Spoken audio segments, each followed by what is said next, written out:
Benchmark Tuhan Yesus itu tinggi sekali, yang paling tinggi, ya. Dia katakan, ya, tidak ada cinta yang lebih besar selain seseorang memberikan nyawanya kepada teman-temannya. Firman-Mu Tuhan, berita bagi kakiku, sabda yang hidup, terang bagi jalanku. Mengasihi sesamamu seperti aku mengasihimu. Itulah Tuhan Yesus katakan sebagai perintah barunya. Shalom, salam sejahtera saudara-saudariku yang terkasih dalam Kristus. Kita mau berefleksi dari bacaan Injil Yohanes bab 15 ayat 12 sampai 15. Dan di sini Tuhan Yesus mengatakan dia mengambil perintah di perjanjian lama, kasihlah sesamamu seperti engkau mengasihi dirimu sendiri.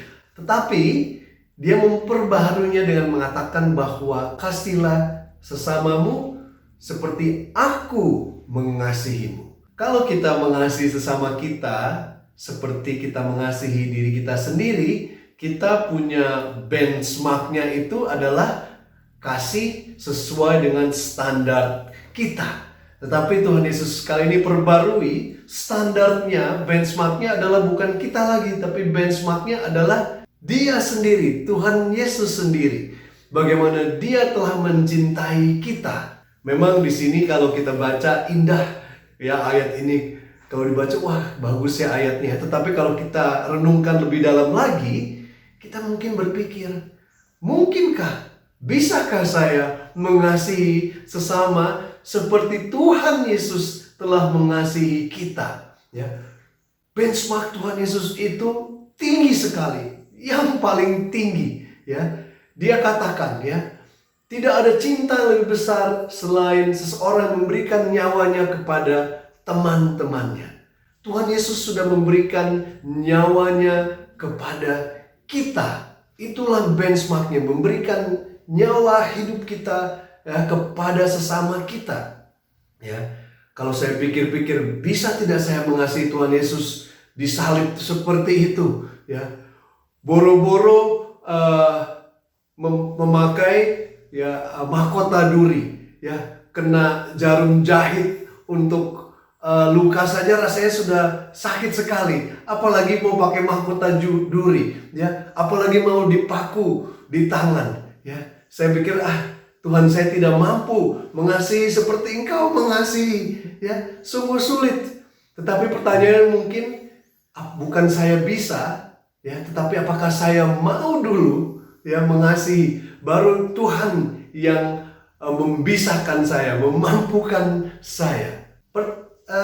Kata-kata Tuhan Yesus ini mengatakan bahwa mengasihi seperti aku mengasihimu mungkin tidak bisa kita terjemahkan secara literal. Artinya mengasihi seperti Tuhan Yesus mengasihi, disalib dan lain sebagainya. Tidak semua dari kita akan disalib, bahkan mungkin tidak ada yang akan disalib.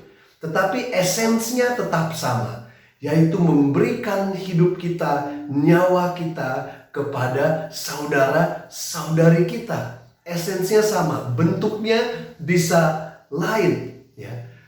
Tidak semua orang akan dimartir, artinya memberikan nyawa, mati, dibunuh demi mengasihi sesama kita. Ya, itu namanya kita bilang martir merah, martir dengan darah, ya, seperti Tuhan Yesus dimartir, ya. Martir juga artinya memberikan kesaksian, ya, memberikan kesaksian dengan darah kita. Tapi ada juga martir-martir lain yang tidak kalah heroiknya, yaitu adalah martir putih, ya.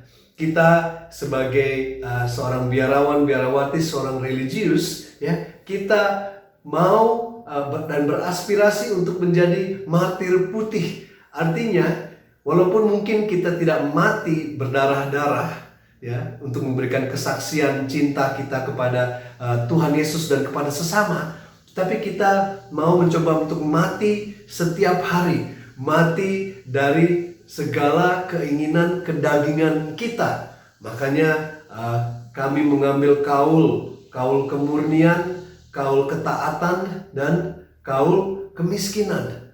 Artinya kita mati dari hal-hal ya, dari kesenangan duniawi, apa yang ditawarkan oleh dunia, kekayaan ya, kesenangan dan kenikmatan lainnya, kita mau korbankan itu untuk saudara-saudara kita setiap hari.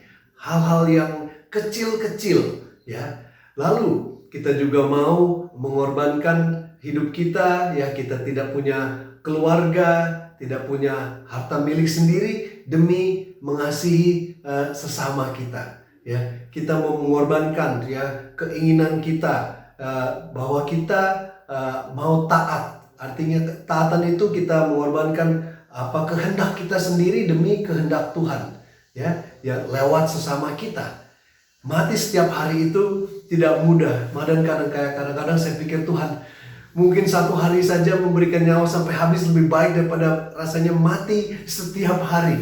Tapi mati ini Tuhan Yesus katakan bahwa engkau akan mendapatkan sukacita dan sukacitamu akan penuh ya, kalau kita mengikuti perintahnya, mengasihi diri kita seperti Dia mengasihi kita. Lihatlah Tuhan Yesus ya, Dia juga mati setiap hari ya, Dia tidak juga punya keluarga dan lain sebagainya. Saya tidak mengatakan kalau Anda punya keluarga lalu tinggalkan keluarga Anda, tetapi kita tidak mengikat diri ya. Ada hal-hal lain yang lebih mulia, yang lebih agung, yang bisa kita berikan kepada Tuhan sesuai dengan keadaan situasi diri kita sendiri. Kalau saya seorang yang menikah, kalau saya seorang yang selibat, kalau saya seorang yang single ya, kita semua pasti Tuhan memberikan cara, bentuk di mana kita bisa mengasihi Dia sampai memberikan hidup kita secara totalitas sesungguhnya.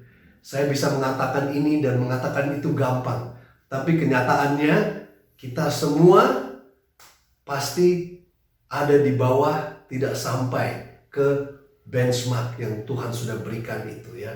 Karena itu yang paling tinggi. Tapi kita tidak boleh berhenti berusaha. Kita tidak boleh berputus asa, menjadi kecil hati kalau kita belum sampai ke situ. Belum ada dari kita yang mati kan? Artinya kita masih terus berusaha supaya kita bisa mengasihi sesama kita seperti Tuhan Yesus sudah mengasihi kita.